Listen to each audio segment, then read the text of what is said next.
یا اون جوان برای چی لباشو برتا کرده است، نمیدونم با سوزن دارو و کیمچی و لبو یعنی دهشتناک کرده است خود رو، پیروی از کیم کی؟ و کجا میروی تو با این لبهایت فردا؟ در قبر نمیغنجی. و اونجا پرسیج دارند، حتی حالا ببینید خالزنی و اون چی میگویند، اون نقش نگاره که در دست در بدن حرام است. پروردگار این جسم رو برای تو امانت دادگی هست، این جسم امانت است.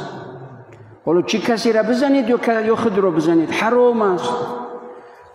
کسی رو ظلم کنید یا به خود ظلم کنید، هر دوش گناهش برابر است. این معنی رو ندارد که هر انسانی اختیار داشته باشد در جسمش که یک گوشش رو ببرد یا که نیمی گوشش رو ببرد یا اینکه بینیش رو تغییر بده. او پروردگار به بهترین شکل خلق کرده است، هر شکلی که نباشد. استعذ بالله ولقد کرمنا بنی آدم. ما انسان رو، انسان قطع نظر از ایمان اعتقادش قبل از همه همچون فرزند آدم، همچون انسان میگوید ما انسان رو محترم و مکرم آفریدیم. این انسان مکرم و محترم هست و تمام موجودات رو در اختیار این دادگی هستیم، باید با راه حلال استفاده کند.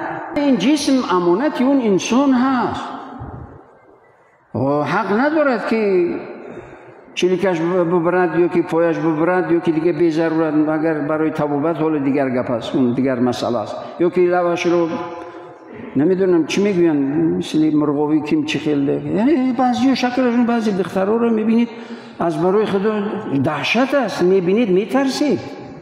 لنجو رو نمیدونم کیم چی خیلی میکنن، 4-5 سال بعد گجا میروی چکار میکنی با این شکلت؟ همونی که کردن پشیمان شدن نمیدونن چکار کنن، اینو کرده ای شدن. و انسان عاقل باید یک بار بپرسد که همین لوا را برتا میکند، نمیدونم چی بگویم دیگر. یا چیزی نوی هست که اولو نام ندارد، باید که فرهنگی و زبان شناسا باید نام گذاری کنن، ببینن بسنجن که اولو کردگی ها چی شدن، کردگی ها چی شدن که من میکنم. اگر میکنم زیان میبینم یا فایده میبینم. و خداوند عزوجل در بهترین شکل آفریده است.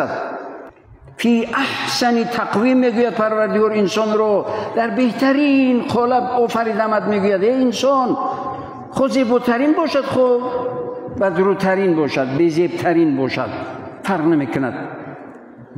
و این شکل اعتبار ندارد. چشم چگونه است، بینی چگونه است، چهره چگونه است، قد و قامت چگونه است، برای انسان این مهم نیست. چرا که پروردگار با همین شکل آورد. نه پدر و مادرت کاغذ قلم داشت که بکشن که قدش چند متر، نمیدونم که چشمش یا گوشش یا که بینیش یا دیگرش چگونه باشد. یا می آمدگی بگوید که من چشمایم این باشد، گوشایم این باشد، لبایم این باشد، دیگر باشد. و پروردگار آورد با همین شکل. بگو الحمدلله. حالا دعای سنتیه که هر وقت که مسلمان آینه میبیند باید بگوید اللهم کما احسنت خلقی فحسن خلقی. پروردگار من رو در بهترین شکل آفریده ای، حالا اخلاقم رو بهترین کن در بهترین شکل. اللهم کما احسنت خلقی، خلق من یعنی آفریده در بهترین صورت آفریده ای، حالا اخلاقم رو بهترین کن. این دعایی هست که همیشه مسلمان باید در آینه وقتی که میبیند خود رو باید این دعا رو بگوید.